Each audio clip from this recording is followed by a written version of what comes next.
Conversamos con Miguel Ángel Rodríguez, queríamos conversar desde ayer contigo de temas internacionales. Me gustaría empezar por Israel para ponerlo en contexto.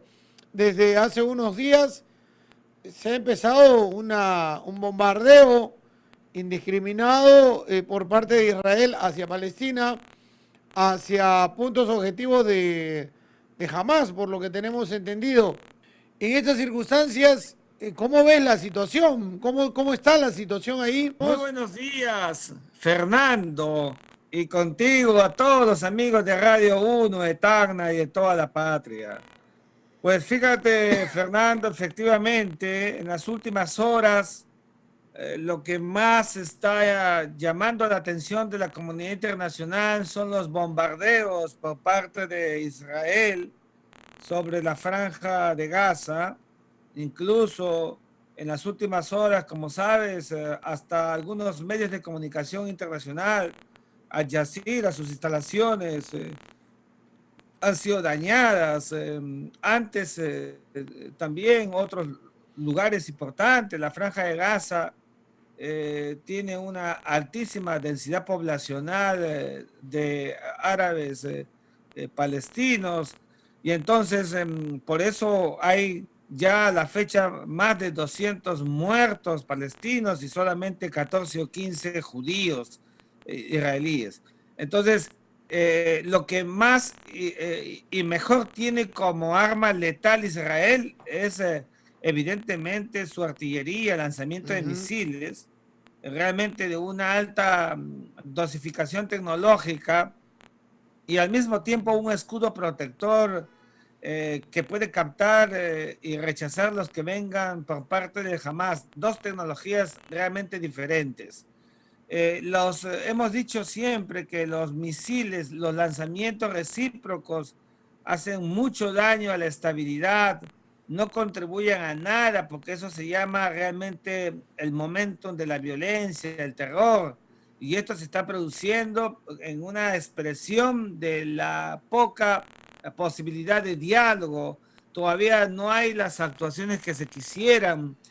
Creo que el Cuarteto de Madrid debería activar este mecanismo fuerte para lo más inmediato. En estos momentos lo que se requiere es el alto el fuego, porque si no hay alto el fuego, Fernando, entre Israel y el Hamas, esto no lo va a parar nadie. Entonces, Israel tiene la política que si le lanzan misiles, él va a devolverlos. Si no los lanzan, va a detenerse. Entonces, el Hamas, como sabes, actúa también sobre la base de que como los lanzamientos israelíes son a puntos que no son militares, hospitales, colegios, qué sé yo, y la explicación de Israel es que en esos lugares están infiltrados, camuflados, y están los terroristas, dice Israel, entonces lanza, y el otro, y así están mutuamente, y esto me hace acordar a lo que le pasó ya a la franja de Gaza hace algunos años, con los bombardeos permanentes de Israel y el Hamas que buscaba salir del atolladero en el que se encontraba. Una situación virulenta. El Consejo de Seguridad está moviéndose a paso de tortuga. Ya. Yo veo a un Joe Biden, digamos, pensé que iba a haber una relación de equilibrio respecto de Donald Trump. Resulta que tiene más o menos la misma adecuación como política de Estado, todo el apoyo a Israel. Erdogan, presidente de Turquía, ha salido a decir que la sangre derramada en la franja de Gaza es responsabilidad de Joe Biden. Imagínate tú, ¿no? Y te digo de Erdogan, el presidente de Turquía, que ha venido trabajando durante varios meses en recomponer su relación con Estados Unidos, para que te hagas una idea. Y hasta, fíjate, el propio Parlamento jordano, Jordania, país árabe, que en 1994 llegó a un acuerdo con Israel, pues casi es unánime. Los 130 parlamentarios están pidiendo romper relaciones diplomáticas con Israel. Entonces, lo que yo veo aquí es que frente a una arremetida militar por parte de Israel por los ataques de los terroristas de Hamas, la comunidad árabe, que hay que decirlo, hasta hace poco estuvo indiferente con Palestina propiamente dicha, mirando cada uno su pellejo, sus arreglos con Israel, etcétera. Ahora pareciera que están reaccionando frente a lo que pasa en la Franja de Gaza y pareciera que se puede producir una suerte de vuelta a esta unidad árabe. No digo el panarabismo, pues, no hay que hablar mucho y pretender tanto, pero sí una reacción en cadena de censura por lo que está pasando, el fuego cruzado, que lamentablemente es a total desequilibrio, con el número de muertos y heridos que estoy refiriendo, que son absolutamente abismales en diferentes, para tanto Israel como para Palestina. Jamás son los palestinos. Una parte, un grupo armado dentro de Palestina, ¿no es cierto? ¿Cómo no? Y que Vamos a explicar esa parte. se enfrenta por en la zona de la Franja de Gaza y zonas que Israel busca colonizar avanzando hacia Palestina, se enfrenta a ellos y lanza cohetes principalmente a estas zonas, que en realidad comparados en armamento son cohetecillos comparados con el armamento que tiene Israel y el poder que tiene Israel para que no causen efecto esos lanzamientos que hace Hamas, que siempre se lanzan y es una situación de una zona en conflicto que Israel quiere ampliarse y Palestina está protestando al más alto nivel porque no tiene la fuerza militar para hacerlo. Pero a esto que se veía comúnmente con el peligro de vivir en la zona, ha venido la respuesta brutal, fuerte de Israel, que ya no es solamente parar los ataques de Hamas, sino lo que he visto es que ya lanzamiento de misiles, edificios venidos al suelo completamente, con familias, hospitales y hasta agencias de noticias, creo que el Jazeera y AP han sido derrumbadas, que han sufrido el impacto de la fuerza israelí. Y ahí mi pregunta iba, Miguel Ángel, básicamente mi pregunta iba centrada al tema de la comunidad internacional, que tú dices que el Comité de Seguridad de las Naciones Unidas va a paso de tortuga. Biden ha hecho un llamamiento y nadie le ha hecho caso. Ha sido muy laxo y Turquía se está enfrentando a Estados Unidos pese a que tenía ciertos pasos para ir mejorando relaciones de lo estropeado que habían quedado con Trump. Pero nunca a Israel se le pone el pare, se le bloquea, se toma acciones con ellos por la alianza estratégica que tiene con los países, en parte europeos, pero principalmente con Estados Unidos. Nunca se le dice, oye, hasta aquí nomás lo que estás haciendo, y se le pone algún condicionamiento. Es el poder realmente de Israel dentro de la comunidad internacional, política, económica, es muy poderoso. Fíjate, Fernando, te ruego 30 segundos para que la gente que nos escucha y nos ve se ubique exactamente en tu pregunta de fondo. El territorio de la Palestina es un territorio históricamente ocupado por árabes y judíos. Luego de la Segunda Guerra Mundial y del Holocausto, la primera gran preocupación de las Naciones Unidas fue justamente el pueblo judío, diezmado, atropellado y violentado. Surge una famosa comisión, la comisión de Houston, que logró justamente ir in loco al territorio de la Palestina y le emitió un informe a la ONU. ¿Qué hizo la ONU? Aceptó ese informe y emitió una resolución que fue la 181. Y esa resolución dividió el territorio de Palestina en dos estados: el Estado de Israel y el Estado de Palestina. El Estado de Israel, al instante, los israelíes lo asumieron y el 14 de mayo del año siguiente, 48, con Ben Gurión a la cabeza, proclaman su independencia. Los árabes no la aceptan la resolución y le declaran la guerra a Israel. El año 48 hasta el año 67, que fue la famosa guerra de los 6 días, donde la aviación, digamos, una guerra relámpago, la relación ha sido muy mala, y entonces Israel toma todo el Sinaí y toma toda la zona de Cisjordania, toma todo el territorio en realidad. Y eso que originó, Fernando, que aparecieran los denominados refugiados. ¿Qué es eso?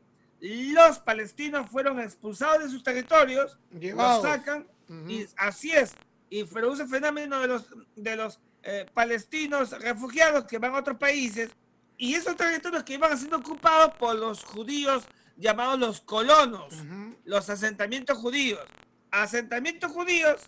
en territorios ocupados y los árabes desplazados. Esto originó un problema mayor todavía, y los árabes evidentemente con una reticencia hacia Israel sintiendo la amenaza. Allí surgen figuras como Yasser Arafat y otros más, luego la guerra de Yom Kippur del año 1973, etcétera.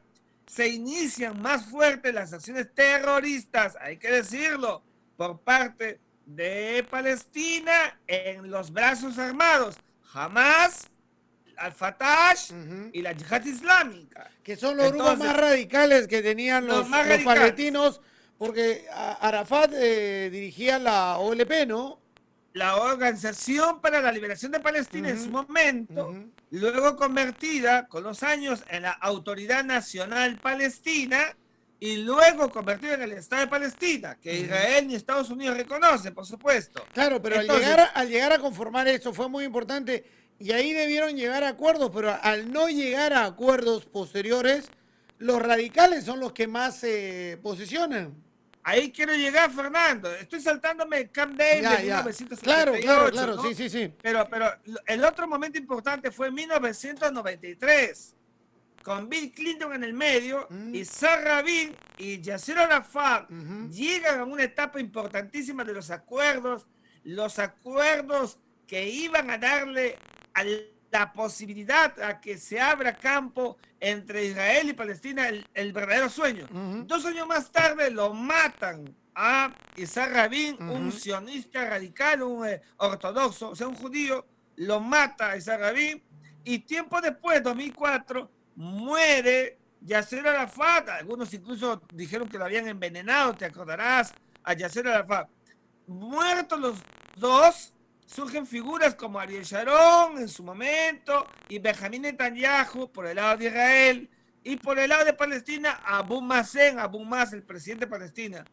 Nunca lograron conectar, nunca hubo química, no había los interlocutores válidos. En Palestina, y aquí viene lo importante, el Palestina comprende Cisjordania, donde está Ramallah, la sede política donde lo hizo mítico Yasser Arafat, y cruzando en medio por el territorio de Israel, para el lado de la costa, está la Franja de Gaza, que yo la conozco muy bien, todos esos territorios, yo he visitado todo eso, he estado en el Medio Oriente. Entonces, están allí. El Hamas ganó elecciones, tomó el poder en la Franja de Gaza, y al mirar al señor Abu Mazen, al otro palestino, se empezó a, digamos, a disociarse, y hoy día Abu Mazen no puede controlar el Hamas. Por eso que Israel, ahora, si tú miras la literatura, dice, mi enfrentamiento no es con Palestina, sino con el Hamas, dice, ¿no? Para mí eso no es exacto. Es verdad que está lidiando con el Hamas, pero el problema de fondo es entre Palestina e Israel. En estos momentos, lo que quiere el Hamas es seguir empoderándose y tomar el poder, ya no solamente en la Franja de Gaza, sino en todo Cisjordania, Fernando, y dominar Palestina. ¿Te imaginas que el Hamas domine Palestina como tal? Realmente allí el pronóstico es reservado para la relación con Israel. Ya, pero el Hamas, apoyado por Irán, que es un país chiita, no árabe, sino persa, que le suministra en todo, sí quiere, como Teherán, la extinción del Estado de Israel. No es moderado como Abu Mazen de Cisjordania. Entonces, esto es un grave problema que ante una situación como la que estamos viendo, lo que se pide es primero el alto el fuego, que intervenga el Cuarteto de Madrid, es decir, Estados Unidos, Rusia, la Unión Europea y la ONU. ¿Para qué?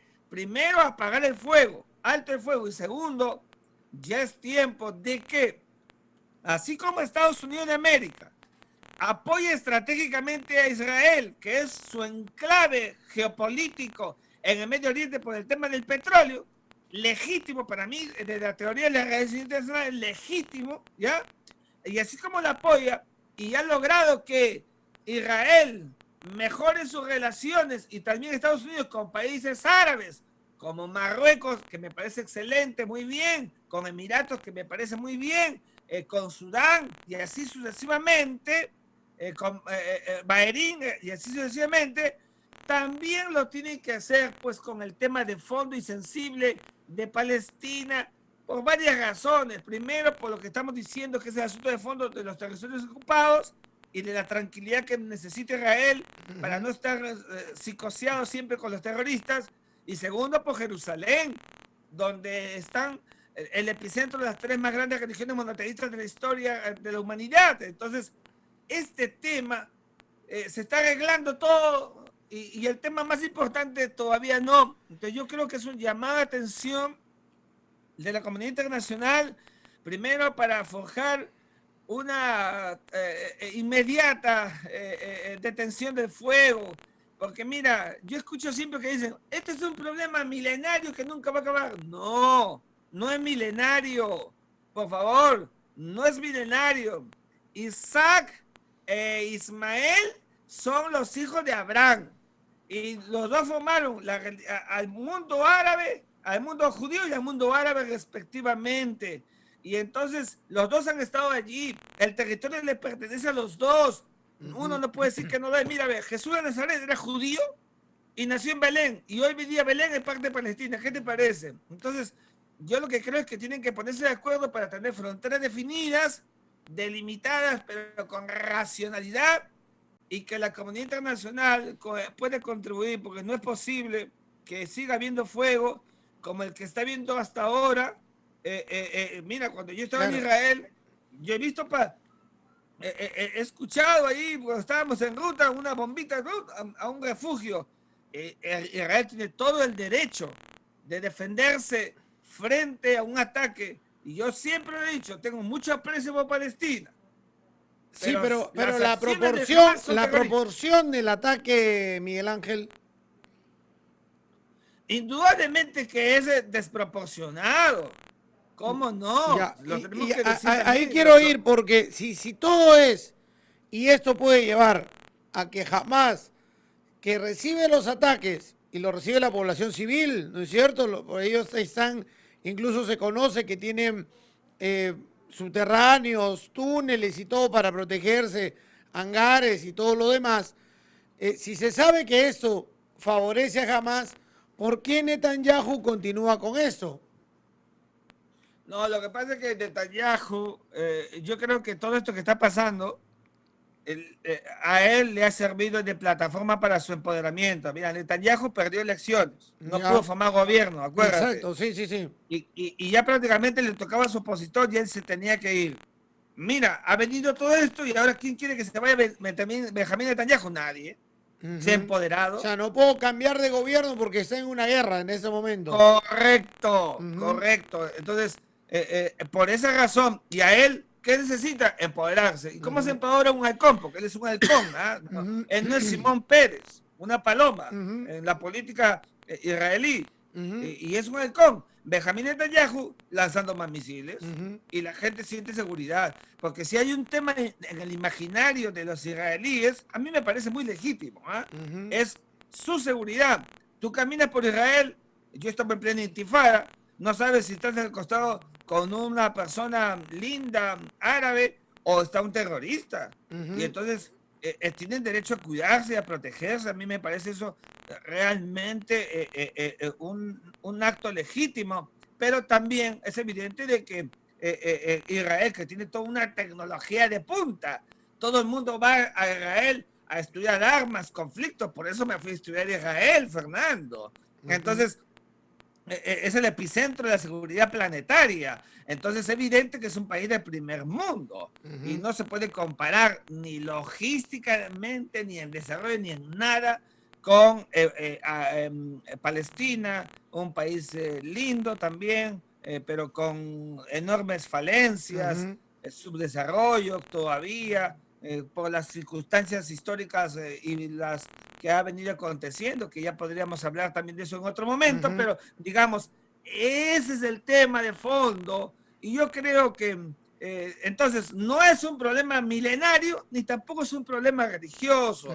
Aquí el problema es de territorios y con buena voluntad, sentados otra vez en la mesa de negociación, yo creo que Abu Mazen, yo sé que está mayor de edad, pero él tiene que sobreponerse, tiene que imponer la autoridad, como que responde primero en el marco de Palestina y enseguida, evidentemente, negociar con Israel. Mientras no haya unidad palestina, no se puede negociar. Israel no lo va a hacer. No va a llegar a acuerdos si no son unitarios. No. Sin duda alguna. Y jamás las prácticas que ha tenido siempre han sido terroristas, tenemos que decir. No, por el lado de Hamas está claro, pero hay una autoridad palestina que se le va de control, se radicaliza en estos temas y hay, digamos, la foto que me queda de esta parte de la conversación es, hay un tema político interno en Israel y hay un tema geopolítico internacional también que está en el tablero, ¿no? Que para consolidar su tema político actualmente interno en Netanyahu está afectando un tema geopolítico que ha estado moviendo piezas Biden ahora para acomodar todo lo de Trump y hoy eso es como patear el tablero. Sí, la cosa está muy movida. Yo creo que Joe Biden, como el jefe de Estado, el presidente del hegemón, llamado a poner equilibrio, tiene que hacer eso, buscar, digamos, una aproximación, como lo ha dicho Joe Biden. Yo creo que Erdogan, digamos, ha utilizado una plataforma política para decir lo que dice, pero Joe Biden ha dicho, Israel tiene derecho a defenderse, pero cuidado con que se le pase la mano. Lo acaba de decir, tenemos que ser claros. Y yo creo que ahí está la dinámica del equilibrio y se está distanciando de Donald Trump, pero tenemos que verlo, tenemos que materializarlo. Su secretario de Estado tiene que, digamos, materializar esta voluntad de Estados Unidos por buscar un equilibrio y que haya una cuota de alto el fuego, de decisión de alto el fuego, y que lleve a las conversaciones sustantivas y de fondo. Esto que está pasando ya es el aviso para que comiencen las cuestiones de fondo. No debió ser así, pero lamentablemente comprenderás que los temas religiosos, que no es el tema principal, sirven de pretexto. Mira, los árabes están en la parte del monte del templo, del domo de la roca, de la parte alta, ¿y qué hacen? Van lanzándole piedra a los judíos que están rezando en el muro de los lamentos, un lugar sagrado para los árabes, el de arriba, y un lugar sagrado para los judíos de abajo, que están en el muro de los lamentos, como sabes. De manera que ahí hay que buscar una ventana abierta, como decía mi maestro en la Cancillería, Gonzalo Fernández Puyó, expresidente de la Sociedad Peruana de Derecho Internacional en vida. Busquemos ventana abierta y yo estoy persuadido que, no siendo un problema milenario, sino del siglo XX, se puede llegar a un acuerdo y no siendo religioso, sino un problema de territorios, puedan ponerle punche y buena voluntad, que es lo que se necesita entre Israel y Palestina para poder llegar a un acuerdo y puedan convivir como debe ser, con armonía y en paz permanente. Y no te lo digo como profesor de idealismo, sino de realismo político. Me preguntaba ahora, ¿cómo pueden ser tan avanzados y tan desarrollar casi una inmunidad total en el tema de la pandemia y no poder superar problemas de divisiones territoriales, religiosas, que básicamente vienen desde terminada la Segunda Guerra Mundial con el viaje a la Tierra Prometida y no pueden evolucionar más a generar sociedades de desarrollo y que las diferencias, los enfrentamientos entre ambos en realidad, pero básicamente Israel buscar ¿no? Llegar a acuerdos siendo tan avanzados y con todo lo que demuestran éxito en tecnología, en avance agrícola, industrial, etcétera, y no poder dar el paso a encontrar, a buscar a la mayoría, que yo supongo que también en los palestinos habrá, de entendimientos para llegar a esos acuerdos. Entiendo que también hay un ala dura derecha en Israel, pero no lo entiendo. Ver edificios derrumbados, hospitales saturados y en plena pandemia en el lado de Palestina es brutal en realidad ver esas imágenes, Miguel Ángel. Efectivamente, Fernando, Israel es un país del primer mundo. Israel es un país desarrollado. Ujú, Tiene el manto protector del hegemón del planeta que se llama Estados Unidos de América. Y hemos dicho que esa relación no se va a perder, es como la ujú, que Estados Unidos tiene con Gran Bretaña, y se construyen de a pocos. Estados Unidos construyó su relación con Japón, que lo atacó en Pearl Harbor, que la Primera Guerra Mundial y la Segunda Guerra Mundial fue enemigo de Estados Unidos, construye sus relaciones. Con Israel la ha construido, es, digamos, el núcleo duro de esa relación ujú, que no le va a fallar nunca.